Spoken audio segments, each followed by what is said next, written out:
सर्वांना नमस्कार. ऑफिसवाला लव विथ दर्शन या स्टोरीचे 134 एपिसोड यापूर्वीच अपलोड केलेले आहेत आणि आजचा हा एपिसोड माझ्यातर्फे सर्व दिव्यांग व्यक्तींना समर्पित आहे असं समजा. अचानक न्यूज चॅनलवर आर्यन विरोधात सरोदिया आणि त्याची सेक्रेटरी आणि CEO असे सगळेच जण येऊन बसले आणि खुलेआम त्यांनी आता आर्यनलाच ब्लेम करत त्यालाच आरोपीच्या कठड्यात उभा केला. ज्यानं त्याला एक्सपोज केलं त्यालाच त्यानं आरोपी केलं आणि ते सुद्धा इतकं खुलेआम त्यांनी केलं आणि पूर्ण प्लॅनिंगनी केलं की सगळ्यांनाच खरं वाटायला लागलं. आणि आता काय बोलावं हे कोणाला कळेना. आर्यन फार घाबरला. क्षणभर सगळे धक्का बसून गप्प बसले आणि असा काहीतरी प्रसंग घडण्याची ही पहिलीच वेळ होती. आणि आता नक्कीच सगळ्यांना अर्जुन काय करतोय, तो कोणता निर्णय घेतो याची प्रतीक्षा होती. राजकारण, समाजकारण, बिझनेस वर्ल्ड, अंडरवर्ल्ड सगळींकडूनच अर्जुनवर आता नजरा होत्या आणि मीडियामधूनच आता अर्जुनला सरळ सरळ प्रश्न विचारले जाऊ लागले की अर्जुन सर, आता तुम्ही नक्की काय कराल? अर्जुन सर जेव्हा न्याय करतात तेव्हा डोळ्यावर पट्टी बांधून न्याय करतात. मग समोर आपला आहे की परका, जवळचा आहे की दूरचा, श्रीमंत आहे की गरीब हे ते बघत नाहीत आणि म्हणूनच त्यांचं नाव आज आदरानं घेतलं जातं. आणि हे नाव कमवायला खूप वर्ष गेली होती अर्जुनला. आणि आता अनफॉर्च्युनेटली आरोपी त्याच्याच घरात होता, बाहेरचा कोणीच नव्हता. आणि मग आज खऱ्या अर्थानं आज महाभारतातल्या अर्जुनसारखी या अर्जुनची सुद्धा अवस्था झाली होती, कारण समोर त्याच्याच घरातला व्यक्ती होता. आणि मग समोरून मोठ्या मोठ्या आवाजात प्रतिस्पर्धी बोलत होते. न्यूज चॅनलवरूनच ते अर्जुनला सरळ सरळ म्हणायचे की बोला अर्जुन सर, आता तुम्ही बोलणं गरजेचं आहे. तुमच्याच घरातून जर असे बिझनेसचे रूल तोडले जात असतील तर यावर तुम्ही काय बोलाल? आणि सगळीकडे हंगामा उठला होता अक्षरशः. आणि अर्जुन सर आताही स्वतःच्या मुलाला पाठीशी घालतील का, की नेहमीप्रमाणे सत्याची बाजू घेऊन न्याय करतील हे पाहणं गरजेचं आहे. बोला अर्जुन सर, बोला, बाहेर या, असं म्हणून त्याला सवाल केले जात होते. आणि इतक्यात अतुलचा फोन वाजायला सुरुवातसुद्धा झाली. आणि अतुलने फोन बघितला आणि म्हणाला, अर्जुन सर, प्रेसवाले आहेत, आता ते नक्कीच तुमची मुलाखत घेण्यासाठी विचारत असणार आणि वेळ मागत आहेत, त्यांना काय सांगू? अर्जुन आता काहीच बोलत नव्हता, फक्त आर्यनकडे बघत होता. आणि अर्जुनच्या थंड नजरेनं आर्यन घाबरला होता. मधू, आर्या, तन्वी, स्वीटी सगळेच घाबरले होते. आणि आता त्या शांततेचा भंग करत स्वीटी अर्जुनकडे आली आणि म्हणाली, मामा, हे सगळं खोटं आहे. ही त्या सरोदियाची खेळी आहे. मला आर्यनवर पूर्ण विश्वास आहे. तुम्ही इथे नव्हता म्हणून तुम्हाला जास्त काही माहीत नसेल, पण आर्यन असा नाही हे तुम्हालाही माहीत आहे. असं ती आर्यनची बाजू मांडत म्हणाली. आणि अर्जुन तरीही गप्पच होता. मग आर्या म्हणाली, डॅड, तुम्ही गप्प का? तुम्ही बोला डॅड, की आपल्या कंपनीची CEO म्हणून मी बोलू? तरीही अर्जुन गप्पच होता. आणि मधू म्हणाली, अर्जुन अंकल प्लीज, तुम्ही असं गप्प नका राहू, तुमचं बोलणं खूप गरजेचं आहे. तुम्ही गप्प बसता याचा अर्थ आर्यन बरोबर आरोपी आहे असं सिद्ध होतं. तरीही अर्जुन गप्पच होता. आणि आता तन्वी समोर आली आणि म्हणाली, त्यांना बोलू दे किंवा न बोलू दे, पण मी बोलणार. मी, अतुल, प्रेसवाल्यांना फोन कर आणि सांग की मिसेस तन्वी अर्जुन देसाई यांनी प्रेस कॉन्फरन्स बोलवली आहे इथे आपल्या घरी. आणि अतुल म्हणाला, मॅडम, सरांना एकदा विचारलं तर बरं झालं असतं. त्यांच्या परवानगीशिवाय आपण नको काही करायला. आणि मग तन्वी अर्जुनला म्हणाली, अर्जुन बोल. अरे जितका तू गप्प बसशील, जितका वेळ जास्त वेळ लागेल आपल्याकडून हे सांगायला की आर्यनवर केलेले आरोप खोटे आहेत, तितकंच लोकांना वाटेल की आर्यन दोषी आहे. मला वाटतं की आपण काहीतरी ॲक्शन घ्यायला हवी. अर्जुन बोल, तू काय करणार आहेस? तुझ्या डोक्यात काय सुरू आहे? तरीही अर्जुन सर गप्पच होते. आणि आर्यनचा मात्र BP वाढत चालला होता. आणि काय असेल अर्जुनच्या मनात असं सगळ्यांना वाटत होतं. आणि खरंच काय असेल अर्जुनच्या मनात हे तुम्हालाही कोडं पडलं ना? तर बघूया पुढे. मग अर्जुनचं असं गप्प राहणं आर्यनला घाबरवत होतं. त्यानं काहीच केलं नव्हतं हे त्यालाही माहीत होतं, पण हेच अर्जुनच्या डोळ्यात दिसणं त्याच्यासाठी खूप महत्त्वाचं होतं, कारण त्याच्या बापाचा त्याच्यावरचा विश्वास त्याला देवापेक्षाही महत्त्वाचा वाटायचा. आणि जोपर्यंत अर्जुन म्हणत नाही की तू निर्दोष आहेस टायगर, तोपर्यंत आर्यनसुद्धा स्वतःला निर्दोष मानत नव्हता. कारण आर्यनचा अर्जुनवर स्वतःपेक्षाही जास्त विश्वास होता. म्हणून आर्यनला अर्जुनच्या सर्टिफिकेटची खूप गरज असायची प्रत्येक वेळी. आणि आता तन्वी अर्जुनला म्हणत होती की सांग काय करायचं. इतक्यात अर्जुनचा फोन वाजला आणि त्याच्या माणसानं फोन केला होता. अर्जुननं फोन घेतला आणि थंड आवाजात म्हणाला, बोल. आणि तो माणूस म्हणाला, सर, तो अंध व्यक्ती सापडला आहे ज्याचा तुम्ही शोध घेत होता. आणि अर्जुन म्हणाला, ओके, त्याला घरी घेऊन या पूर्ण सन्मानानं. असं म्हणून अर्जुन स्वतः बाहेर गेला अगदी गेटपर्यंत. आणि इतक्या टेन्शनमध्ये सुद्धा हे काय चाललं आहे अर्जुनचं, तो काहीच का बोलत नाही. आता अचानक बाहेर का गेला आहे कोणालाही कळेना. त्याला आता आर्यनपेक्षाही ती बाहेरची व्यक्ती महत्त्वाची वाटत होती की काय असं वाटलं सगळ्यांना. आणि इतक्यात अर्जुनच्या माणसांची गाडी आली आणि त्या अंध व्यक्तीला पकडून खाली उतरवलं. आणि तो माणूस घाबरलेल्या अवस्थेत म्हणाला, मला कुठे आणलं आहे, मी काहीच केलं नाही, मला सोडा, अहो मी अंध आहे, मी कोणालाच काही केलं नाही. आणि मग अर्जुनने त्याच्या दोन्ही हातांनी त्याच्या दोन्ही खांद्याला पकडलं आणि त्याच्या माणसांना गुपचूप जायला सांगितलं आणि म्हणाला, या, तुम्हाला कोणीच काही करणार नाही, तुम्ही या. असं म्हणून खूप मायेनं त्याला पकडलं. आणि तो अंध व्यक्ती म्हणाला, पण तुम्ही आहात कोण. आणि अर्जुन म्हणाला, तुमचा अपराधी, पण डोंट वरी, तुम्ही या ना. आणि तुम्ही भेटत नव्हता म्हणून मी किती तकलीफमध्ये होतो माहीत आहे का. तुमची माफी मागायची होती आणि जर मी तुमची माफी नसती मागितली तर मी खूप तडफडलो असतो आणि मी तडफडत होतो. असं म्हणून स्वतः अर्जुननं त्याला घरात आणला, सोफ्यावर बसवला. तोही त्याच्या शेजारी बसला आणि अर्जुन मधूला म्हणाला, मधू पाणी आण. आणि आता सगळेच शांत होऊन अर्जुनकडे बघत होते. कारण आज त्याचं हे वागणं कधीही यापूर्वी न पाहिलेलं होतं. आणि मग अर्जुननं त्या माणसाचा हात हातात घेतला आणि म्हणाला, आय एम सॉरी, मला माहीत नव्हतं की तुम्हाला दिसत नाही आणि मी कळत न कळत तुमचा अपमान केला. त्यानंतर मी घरी आलो आणि मला खूप पश्चाताप झाला आणि मी माझ्याच बेडरूममध्ये फक्त 10 सेकंद डोळे झाकून चालण्याचा प्रयत्न केला आणि मी धडपडलो, अडखळलो, पडलोसुद्धा. मला काहीच काम जमलं नाही आणि यावरून मला कळलं की डोळे नसल्यावर काय असतं. खरंच मला माफ करा.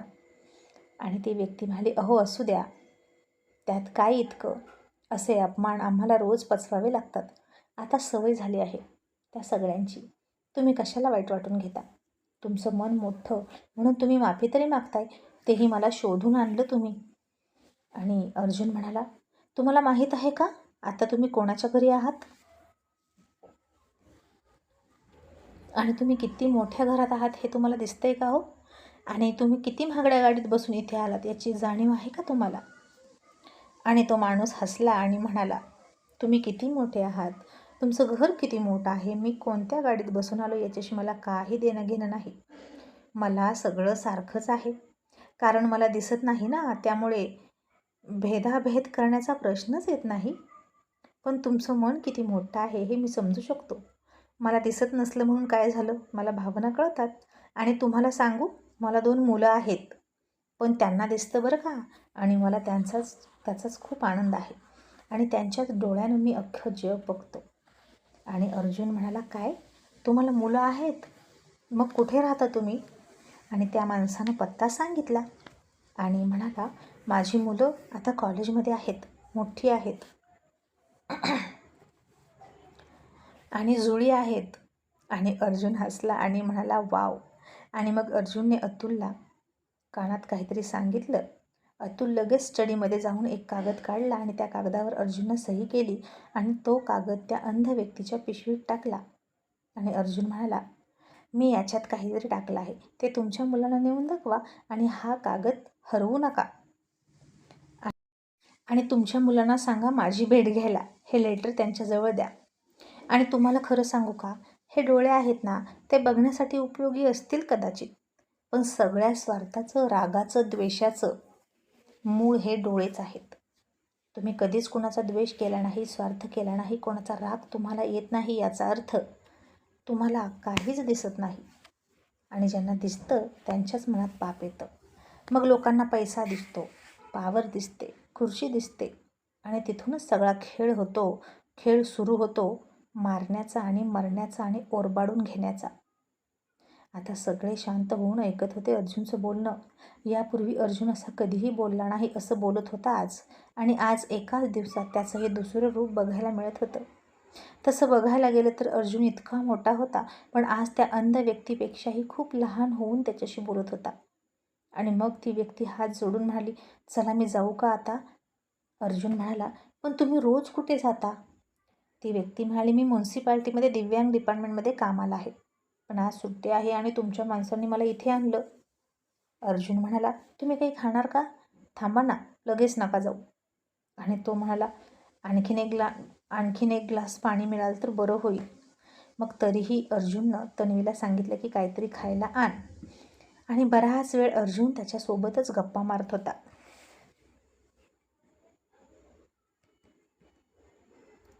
आणि इकडे टी व्हीवर न्यूजवाले, मीडियावाले बोंबलत होते, अर्जुन सर उत्तर द्या, अर्जुन सर उत्तर द्या. पण अर्जुन सर मात्र त्यांच्या कम्फर्ट झोनमध्ये गेल्यासारखे शांत होऊन त्या व्यक्तीसोबत बोलत होते, जणू काही खऱ्या आयुष्याचा तो शोध घेत होता. आणि मग अर्जुननं त्या व्यक्तीला सगळं खायला लावलं आग्रहानं आणि विचारलं, तुमच्याकडे फोन आहे का? आणि तो माणूस म्हणाला, हो, फोन खूप साधा आहे आणि त्या बटनांवरून मग मला कळतं. असं म्हणून त्यानं फोन बाहेर काढला.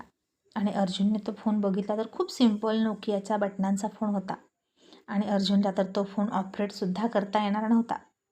मग अर्जुन अतुलला म्हणाला, अतुल, यात माझा नंबर सेव्ह कर. आणि त्या व्यक्तीला अर्जुन म्हणाला, या फोनमध्ये माझा नंबर आहे. तुम्हाला जेव्हा कधी मला भेटण्याची इच्छा झाली किंवा तुमचं काही काम आलं, तुम्हाला अडचण आली तर मला नक्की फ्रेंड म्हणून फोन करायचा. आणि आता हे सुद्धा ऐकलं आणि सगळे चाट पडले, कारण या माणसानं 55 वर्षामध्ये फक्त एकाच व्यक्तीसोबत मनापासून मैत्री केली होती, तो म्हणजे फक्त अतुल. फक्त अतुलसोबतच अर्जुन हसायचा, रडायचा, त्याची मस्करी करायचा, बिनधास्त असायचा. तो विवेक बन्सल डोकं आपटून बसला अर्जुनच्या उंबऱ्यावर की माझ्याशी फ्रेंडशिप कर म्हणून. आणि त्या विवेक बन्सलसारखेच आणखीन कित्येक जण आहेत जे अर्जुनसोबत मैत्री करण्यासाठी धडपडतात, पण त्यानं कोणाशीच मैत्री केली नाही. आणि आता मात्र त्यानं मैत्री केली या माणसासोबत, इतक्या सिंपल माणसासोबत. आणि स्वतःचा नंबरसुद्धा दिला, हे विशेष. आणि तो माणूस तरीही म्हणाला, अहो, माझ्यासारख्या सामान्य माणसाला कशाला काही अडचण येईल, मी खूप सुखी आहे बघा आणि समाधानी आहे. आणि तुम्ही म्हणता तसं दिसत नाही म्हणूनच मी समाधानी आहे. मी जे कपडे घालतो त्या कपड्यात मी सुखी आहे, कारण मला मोठ्या मॉलमधले ब्रँडेड कपडे खुणावत नाहीत. मी बसमधून प्रवास करतो म्हणून मी सुखी आहे, कारण मला मोठी गाडी दिसत नाही आणि माझं मन तिकडे धावत नाही. आणि अर्जुन म्हणाला, समाधान. किती महत्त्वाचा शब्द आहे ना हा, समाधान. माणूस आयुष्यभर सुख मिळवण्याच्या मागे लागतो, पण समाधान मात्र कधीच मिळत नाही. आणि तुमच्याकडे ते समाधान आहे आणि म्हणून मला तुमच्याबद्दल थोडी जलस फील होते आहे. आणि मी हे कबूल करतो की मी समाधानी नाही. मी कितीही सांगू द्या की मी खूप श्रीमंत आहे, वर्ल्ड बेस्ट नंबर 1 बिझनेसमन आहे, सगळी संपत्ती आहे, मान आहे, सन्मान आहे, पण तरीही मी समाधानी का नाही? दरवर्षी माझी ही वर्ल्ड नंबर 1 ही पोझिशन टिकवण्यासाठी मी रात्रंदिवस धडपडतो आणि मी कधीच समाधानी नसतो. मला असं वाटतं की आत्ता समाधानी होईल, मग समाधानी होईल, एक कंपनी काढली, पैसा येईल, मी समाधानी होईल, लग्न झालं की समाधानी होईल, मुलगा झाला की समाधानी होईल. पण नाही, मी कधीच समाधानी नाही. आणि तुम्ही मात्र किती समाधानी आहात. तुमचा एकही शत्रू नाही आणि माझ्या मागे शत्रूंची फौज आहे. पण तुमच्याशी मैत्री करून मी समाधानी झालो. आणि इफ यू डोंट माइंड, तुम्हाला माझी गरज लागणार नाही कदाचित, पण मला तुमची गरज असेल. जेव्हा जेव्हा मला तुमच्याशी बोलू वाटेल तेव्हा तेव्हा मी तुम्हाला फोन करू शकतो का? कारण तुमच्याशी बोलल्यानंतर मला आत्मिक समाधान मिळतं.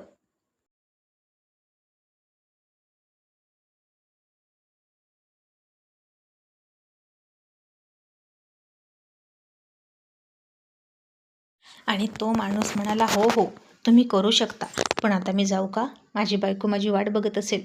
आणि अर्जुन म्हणाला, तुमची बायको काय करते? आणि तो माणूस म्हणाला, ती सुद्धा अंध आहे. आणि आता हे ऐकलं आणि सगळ्यांनाच खूप वाईट वाटलं. अशाही अवस्थेत लोक किती समाधानी असतात. आणि आता तन्वी जवळ आली आणि म्हणाली, काय? त्या पण अंध आहेत? मग तुम्ही रोज असे व्यवहार कसे करता? म्हणजे जेवणं, उठणं, बसणं, खाणं, त्यांची प्रेग्नन्सी, डिलिव्हरी, 2-2 वेळा बाळ सांभाळणं, हे कसं शक्य आहे? आणि तो माणूस बोलण्याआधीच अर्जुन म्हणाला, तनू, सगळं असतं, सगळं होतं. तो देव आहे ना. तो जेव्हा एखादा दोष निर्माण करतो एखाद्या व्यक्तीमध्ये, तेव्हा अनेक क्वालिटी त्याच्यामध्ये असतात. आणि आपल्याला डोळे आहेत म्हणून आपण फक्त डोळ्यावर अवलंबून आहोत. पण ज्यांना डोळे नाहीत ते वेगळ्या प्रकारे आयुष्य जगतात आणि व्यवस्थित जगतात. ज्यांना हात नाहीत ते पायानं काम करतात. ज्यांना पाय नाहीत ते हातावर चालतात. पण आयुष्य जगण्याचं कोणीच थांबत नाही. अगं, त्या परमेश्वरानं चोचही दिली आहे आणि त्या चोचीत घालण्यासाठी चाऱ्याची सुद्धा सोय त्यानंच केली आहे.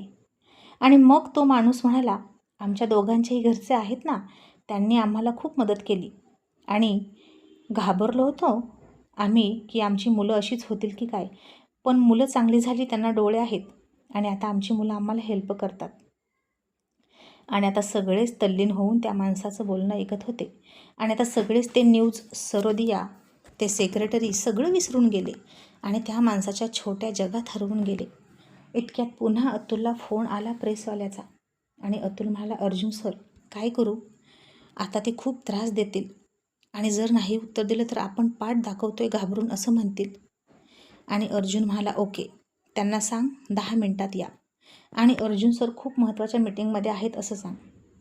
आता अतुलने असंच सांगितलं आणि सगळ्याच प्रेसवाल्यांना वाटलं की नक्कीच अर्जुन सर आता आपल्या मुलाला वाचवण्यासाठी बहुतेक प्राईम मिनिस्टर, प्रेसिडेंट अशा लोकांशी चर्चा करत असतील.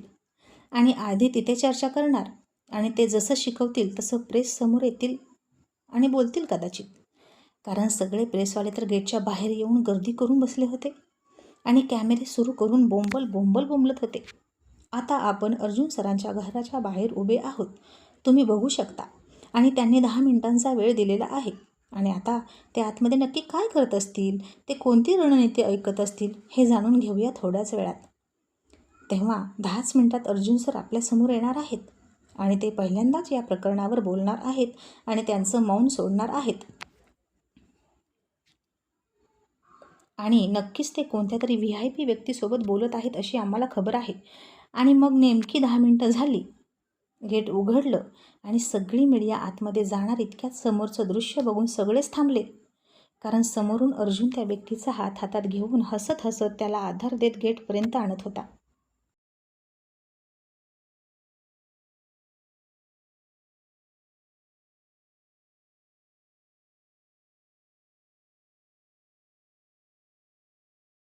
आणि सगळेजण ते बघून चाट पडले.